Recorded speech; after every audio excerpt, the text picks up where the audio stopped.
The International Criminal Tribunal for the former Yugoslavia is now in session. Audiențul Tribunal Penal Internațional pour l'ex-Yugoslavie est ouvert. Please be seated.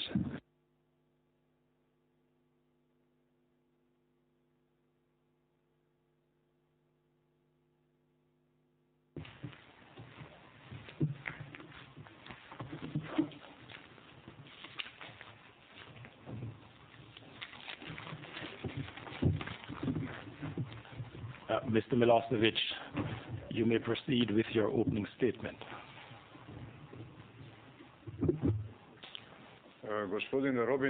Mr. Robinson, for my opening statement, I would need tomorrow as well. I would like to note that the other side had 3 days. So I expect you to be so kind as to make this day and the following day available to me as well. May I start now? Milosevic, this is your third bite at the proverbial cherry. In response to the prosecution's opening on the Kosovo part of the case, you were allowed 8 hours, 2 days. And in response to the prosecution's opening on the Bosnia and Croatia part of the case, you are allowed 3.5 hours. This is your third bite. Please proceed.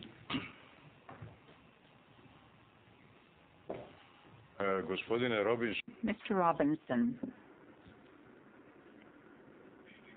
you personally, you yourself said that I have the right to a statement and to opening arguments. What I made were statements. This is an opening argument. I think that you should bear that in mind. I think that you should look at this request that I've just put forth, and I think that you should give me additional time. Please proceed, Mr. Milosevic.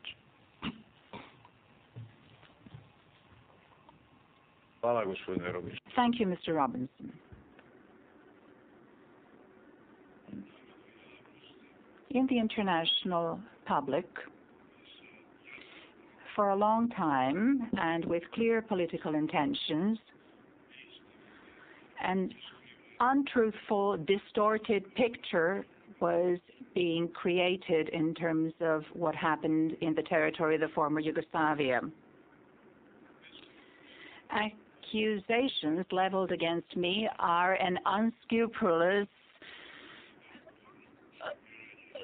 lie and also a tireless distortion of history.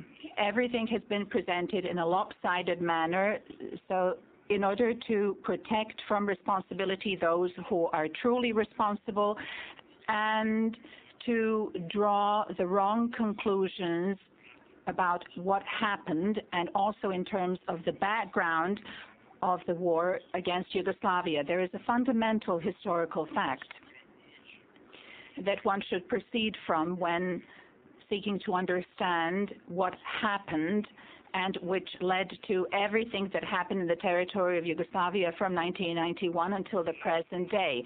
And that is the violent destruction of a European state, Yugoslavia, which was derived from the statehood of Serbia, the only ally of the democratic world in that part of the world over the past 2 centuries. There is no doubt that this fundamental historic fact is going to leave an imprint on European history in the times to come. A multi-ethnic, multicultural, multi-confessional state was destroyed, a state that had its historic and international legal legitimacy.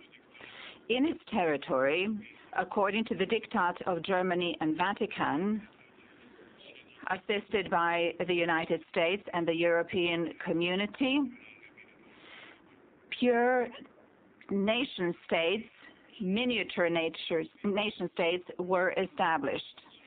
The state that was destroyed was a member of all international organizations, starting with the first postal union from 1884 through the League of Nations, the International Labour Organization, the United Nations, the World Bank, the International Monetary Fund, and all other specialized agencies of the United Nations, all the way up to the Organization for Security and Cooperation in Europe.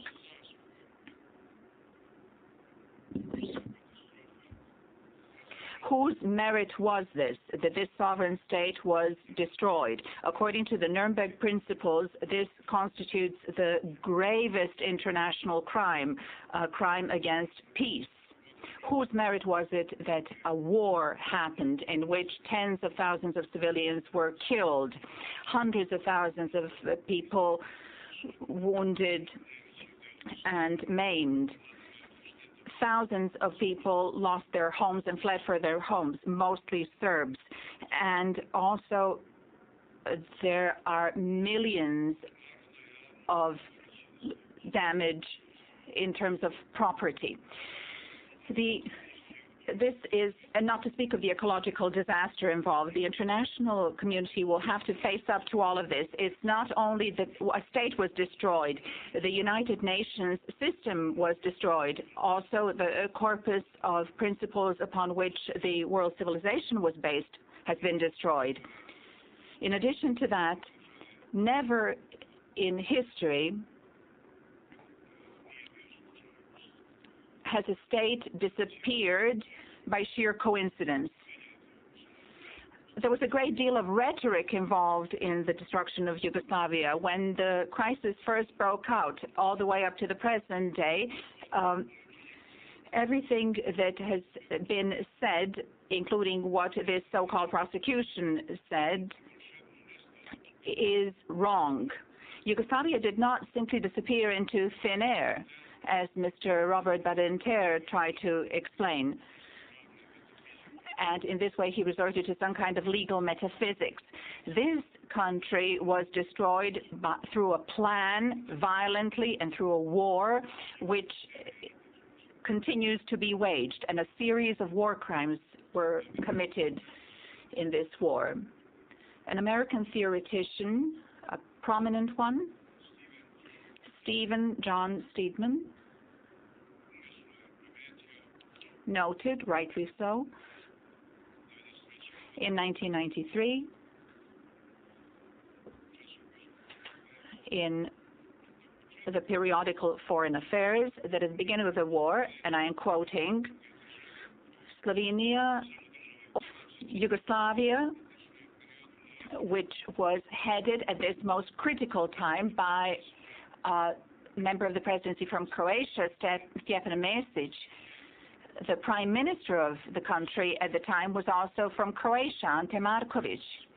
The foreign minister was also from Croatia, Budimir Lončar.